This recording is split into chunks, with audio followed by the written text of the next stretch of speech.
It's build day 35, and I just got in that welding hood last night. Gilbert's trying it out. Seems to be working just fine. It's a cheap Chinese knockoff. Costs like 20 bucks, but it's a heck of a lot better than just the sunglasses that he was using. So hopefully it continues to function. Anyway, what they got done yesterday was this header across here, where the gates are going to go down below.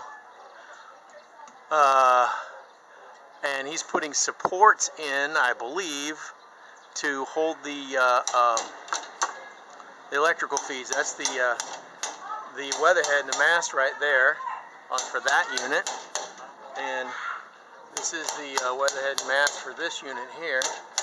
Anyway, yeah, that's the welding machine right there, and his impromptu makeshift clamp onto the steel. Anyway, that's our morning update, and we will touch base again this afternoon.